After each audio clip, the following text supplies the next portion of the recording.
श्री स्वामी समर्थ. नमस्कार. आपल्या यूट्यूब चॅनलवर तुमचं खूप मनापासून स्वागत करत आहे. तुमच्या मनातील सर्व चांगल्या इच्छा स्वामी महाराज पूर्ण करो ही स्वामींच्या चरणी प्रार्थना करते आणि आजच्या नवीन व्हिडिओला सुरुवात करते. उद्या वार आहे रविवार, दिनांक आहे 15 फेब्रुवारी आणि या दिवशी आलेले आहे महाशिवरात्री. आपल्या हिंदू धर्मामध्ये शिवरात्रीला खास अनन्यसाधारण महत्त्व हे प्राप्त झालेलं आहे. महाशिवरात्रीच्या दिवशी महादेवाची पूजा आणि कृपा आशीर्वाद प्राप्त करून घेण्यासाठी महाशिवरात्रीचे उपवास केला जातो. त्याचबरोबर काही विधिवत पूजा अर्चा केली जाते. विधिवत पूजा अर्चा करून महाशिवरात्रीचं मनोभावे व्रत जर केलं तर मनातील सर्व इच्छा आकांक्षा पूर्ण होतात. महाशिवरात्रीच्या दिवशी 2 प्रकारचे व्रत केले जातात. एक म्हणजे निर्जली व्रत केलं जातं आणि दुसरं म्हणजे फळांचे व्रत केले जाते. या दिवशी आपल्याला उपवास व्रत करणे शक्य असेल तर आवर्जून उपवास करावा. या वर्षीचा महाशिवरात्रीचं सर्वात मोठे वैशिष्ट्य म्हणजे तब्बल 300 वर्षानंतर एकाच वेळी 5 दुर्मिळ राजयोग जुळून येत आहेत. ज्योतिषशास्त्रानुसार असे म्हणतात की सुयोग अत्यंत दुर्मिळ मानला जातो. या संयोगामध्ये बुध आणि शुक्राच्या युतीमुळे लक्ष्मीनारायण राजयोग निर्माण होत आहे. तसेच बुध आणि सूर्याच्या एकत्र येण्याने बुधादित्य राजयोग तयार होत असून सूर्य आणि शुक्राच्या संयोगातून शुक्रादित्य योग बनत आहे. कुंभ राशीत शनी स्वतःच्या शश विशेष म्हणजे कुंभ राशीमध्ये सूर्य, बुध, शुक्र, शनी आणि राहू हे 5 ग्रह एकत्र असल्याने एक शक्तिशाली पंचग्रह राजयोगही तयार होत आहे. पहा, महाशिवरात्रीला शिवलिंगाचे पूजन करणे हे पंचतत्वाच्या उपासनेसारखे मानले जाते.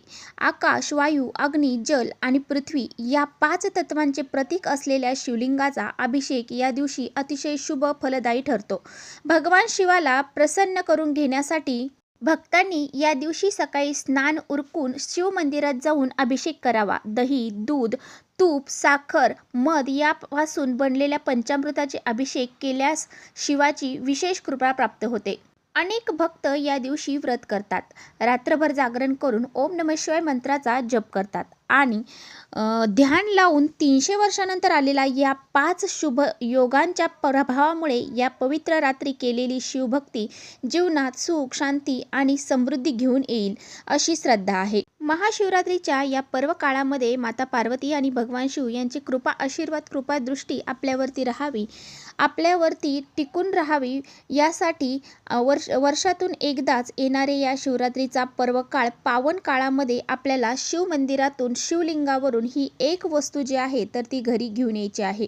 आणि ही एक वस्तू जर आपण शिवपिंडीवरती उचलून घरी आणल्यानंतर 7 पिढ्यांचं दारिद्र्य दूर होईल, अखंड लक्ष्मी तुमच्या घरी वास करील, अखंड लक्ष्मी पाणी भरेल. तर ती कोणती वस्तू आहे जी आपल्याला घरी आणायची आहे आणि आपल्या घरी आणल्यानंतर आपल्या जीवनामध्ये सुख, शांती, समृद्धी, ऐश्वर निर्माण होणार आहे. त्या वस्तूचं नाव काय आहे, ती वस्तू कोणती आहे, त्या वस्तूबद्दल आपल्याला काय उपाय करायचा आहे याबद्दलची संपूर्ण माहिती आजच्या व्हिडिओत आपण बघणार आहोत. त्यामुळे तुम्ही इकडे व्हिडिओ स्किप न करता शेवटपर्यंत नक्की बघा, जेणेकरून तुमच्यापर्यंत योग्य ती माहिती पोहोचेल. आपल्या चॅनलवर जर नवीन असाल तर चॅनलला लगेच सबस्क्राईब करा आणि असेच नवनवीन माहितीपूर्ण व्हिडिओ पाहण्यासाठी बेल आयकॉनला प्रेस करा. म्हणजे मी जेव्हा कधी नवीन व्हिडिओ अपलोड करेन त्याचं नोटिफिकेशन सर्वात अगोदर तुम्हाला भेटेल आणि तुम्ही एकही व्हिडिओ मिस करणार नाही. त्याचबरोबर खाली कमेंट्समध्ये ओम नमः शिवाय लिहायला अजिबात विसरू नका, जेणेकरून तुमच्या कुटुंबावरती भगवान शिवशंकरांची कृपा अखंड राहील. तर पहा, जो उपाय मी तुम्हाला सांगणार आहे तर हा उपाय तुम्ही अगदी सकाळपासून ते संध्याकाळपर्यंत कधीही करू शकता. तुम्हाला जेव्हा वेळ असेल तेव्हा तुम्ही हा उपाय करू शकता. जर हा उपाय महाशिवरात्रीच्या दिवशी जर तुम्ही केला तर तुमच्या जीवनातील सर्व दुःख, दारिद्र्य, अडचणी आणि पैशासंबंधित काही समस्या असतील तर त्या दूर होतील. तुमच्या मनातील जी काही इच्छा आहे ती सुद्धा पूर्ण होईल. ती इच्छा तुम्हाला भगवान शिवशंकरांना सांगायची आहे, प्रार्थना करायची आहे आणि ती इच्छा व्यक्त करायची आहे. त्याचबरोबर आणि हा उपाय देखील तुम्हाला बरोबर करायचा आहे. हा उपाय करायचा आणि जी काही प्रार्थना आहे तुमची इच्छा पूर्ण होण्याची ती करायची आहे. या दिवशी भगवान शंकरांचे शिवतत्व हे 1000 पटीने, लाखो पटीने जागृत अवस्थेमध्ये असतात. आणि जर या वेळेमध्ये ह्या तिथीमध्ये जर आपण भगवान शिवशंकराची उपासना व्रत केल्याचे फळ त्याच्यावर काही प्रभावी उपाय जर केले तर त्याचे फळ अगदी शीघ्र प्राप्त होत असते. म्हणूनच आपल्याला या वेळेमध्ये हा उपाय जो आहे तर तो करायचा आहे. तर भगवान शिवशंकरांना भोळे सांब असं म्हटलं जातं. त्याचबरोबर सदाशिव भोळे महादेवसुद्धा म्हटलं जातं आणि म्हणूनच भोले शंकर हे तुमच्या साध्या छोट्या उपायाने सुद्धा लवकर प्रसन्न होतात. अगदी तुम्ही शिवलिंगावरती जल अर्पण केलं तरीसुद्धा त्याचे फळ आपल्याला दुपटीने प्राप्त होते. म्हणूनच महाशिवरात्रीचा दिवस अतिशय महत्त्वाचा मानला जातो. तर पहा, या दिवशी 5 शुभ संयोग जुळून येत आहे आणि या शुभतिथीवरती तुम्ही जर हा उपाय केला तर त्याचं फळ तुम्हाला अगदी 100% प्राप्त होईल. त्यामुळे आवर्जून तुम्हाला महाशिवरात्रीच्या दिवशी हा उपाय न चुकता करायचा आहे. तर या दिवशी तुम्हाला काय करायचं, तर या दिवशी तुम्हाला सकाळी पावन म्हणजेच शुभ मुहूर्तावर म्हणजेच ब्रह्ममुहूर्तावर उठायचं आहे आणि आपल्या घराच्या अंगणाची स्वच्छता करून घ्यायची आहे आणि त्यानंतर आपल्याला अंघोळ करायची आहे. अंघोळीच्या पाण्यामध्ये काही विशिष्ट वस्तू ज्या आहेत त्या टाकून अंघोळ करायची आहे. अंघोळीच्या पाण्यात तुम्हाला थोडंसं काळे तीळ आणि गंगाजलाचे 2 थेंब टाकून तुम्हाला अंघोळ करायची आहे. स्वच्छ कपडे परिधान करायचे आहेत. त्यानंतर तुम्हाला या दिवशी जर पांढरे कपडे परिधान करणं शक्य असेल तर पांढरे कपडे आवर्जून परिधान करा. या दिवशी तुम्हाला देवघरातील देवांची विधिवत पूजा करून घ्यायची आहे. देवघरातील शिवलिंगाची सुद्धा तुम्हाला पूजा करून घ्यायची आहे. त्यावरती पंचामृताने अभिषेक करायचा आहे.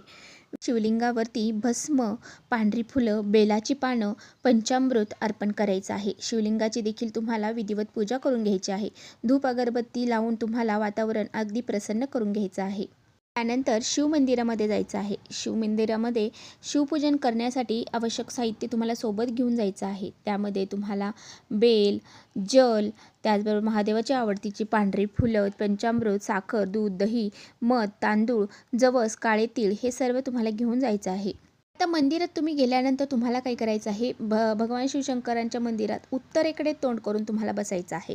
शिवलिंगावरती तुम्हाला जल अर्पण करून जल अभिषेक करायचा आहे. आपले भोळे शंकर हे अगदी भोळे आहेत. त्यांना भोळे साम सदाशिव देखील म्हणतात. ते अगदी छोट्याशा पूजेने सुद्धा लवकर प्रसन्न होतात, असा उल्लेख शिवपुराणामध्ये केलेला आहे. आता पूजा तुमची करून झाल्याच्या नंतर ओम नमः शिवाय किंवा महामृत्युंजय मंत्राचा जप करायचा आहे. नामस्मरण तुम्हाला करायचं आहे. आता बऱ्याच वेळा काय होतं की शिवरात्रीच्या दिवशी मंदिरामध्ये भरपूर गर्दी असते आणि अशा वेळेस शिवपिंडीवरती अनेक वस्तू अर्पण केलेल्या असतात. आता त्या वस्तूपैकीच तुम्हाला शिवपिंडीवरती अर्पण केलेलं धोत्र्याचं फळ जे आहे तर ते महाशिवरात्रीच्या दिवशी उचलून तुम्हाला आपल्या घरी घेऊन यायचं आहे. आता शिवपिंडीवरती एक फळ अर्पण केलेलं असेल, 2 असतील, 4 असतील, जेवढे बी फळं तुम्हाला भेटतील तेवढे फळं तुम्हाला उचलून घरी घेऊन यायचे आहेत. तर पहा, असं म्हटलं, शिवपुराणामध्ये असं सांगितलं आहे की समुद्रमंथनातून हलाहल नावाचं जे विष निघालं होतं, सृष्टीचा विनाश टाळण्यासाठी ते विष महादेवांनी पाशन केलं. त्या विषाच्या प्रभावाने महादेवांचा कंठ देखील सुकून गेला आणि अशा प्रचंड त्रासामध्ये म्हणजेच भगवान महादेवांना खूप त्रास होत होता. अशा त्रासामध्ये त्यांनी देवी देवतांनी महादेवांना ते त्रास दूर करण्यासाठी हे धोत्र्याचं फळ खाऊ घातलं होतं. त्यावेळी धोत्र्याचं फळ खाल्ल्यामुळं विष शांत झालं आणि त्रास कमी झाला आणि म्हणूनच धोत्रा फळ हे विष मावळणारा, नाश करणारा, दुःख दूर करणारा आणि त्यामुळे शिवरात्रीला हे फळ जे आहे तर ते आपल्याला घरी घेऊन यायचं आहे. याचा उपाय जो आहे तर तो आपल्याला करायचा आहे. जर महाशिवरात्रीच्या दिवशी कुणीही धोत्र्याचं फळ शिवलिंगावरती अर्पण केलेलं नसेल तर मग काय करायचं, तर महाशिवरात्रीच्या दिवशी तुम्हाला काय करायचं आहे, अशा वेळी तुम्ही स्वतः हे धोत्र्याचं फळ कुठे विकत मिळत असेल तिथून किंवा मग गावाकडे शेतामध्ये झाडं असतात धोत्र्याची, त्याच्यातून जरी तुम्ही घेऊन शिवलिंगावरती नेऊन त्याची पूजा शिवलिंगावरती अर्पण करून त्याची पूजा करून नंतर ते तुम्हाला घरी उचलून घेऊन यायचं आहे. तर हे फळ तुम्ही घरी आणल्यानंतर तुम्हाला काय करायचं आहे, एक पिवळ्या रंगाचा कपडा घ्यायचा आहे आणि त्या पिवळ्या रंगाच्या कपड्यामध्ये हे शिवमंदिरातून उचलून आणलेलं धोत्र्याचं फळ, पवित्र फळ हे तुम्हाला त्यामध्ये बांधायचं आहे. हे फळ तुम्हाला त्या पोटलीमध्ये बांधायचं आहे, म्हणजेच त्या पिवळ्या कपड्यामध्ये बांधून त्याची पोटली तयार करायची आहे. आणि ही पोटली जी आहे तर हा सोबत बांधलेलं फळ जे आहे तर ते तुम्हाला तुमच्या तिजोरीमध्ये, जिथे तुम्ही महत्त्वाचे कागदपत्र, पैसे, दागदागिने ठेवता त्या ठिकाणी तुम्हाला ठेवून द्यायचा आहे. हा उपाय केल्यामुळे तुमच्या पैशासंबंधित ज्या काही समस्या असतील त्या दूर होतील. घरातील पैशांची चणचण, तसेच कर्जाचा डोंगर वाढला असेल किंवा कर्ज फिटत नसेल तर अशा बऱ्याच समस्या या फळामुळे दूर होऊन जातील. अशा पद्धतीने हा जो उपाय आहे तर तो तुम्ही महाशिवरात्रीच्या दिवशी करायला अजिबात विसरू नका. व्हिडिओ तुम्हाला आवडला असेल तर नक्की लाईक करा. चॅनलवर नवीन असाल तर चॅनलला सबस्क्राईब करा. परत भेटूया अशा छानशा व्हिडिओसोबत. तोपर्यंत श्री स्वामी समर्थ. ओम नमः शिवाय.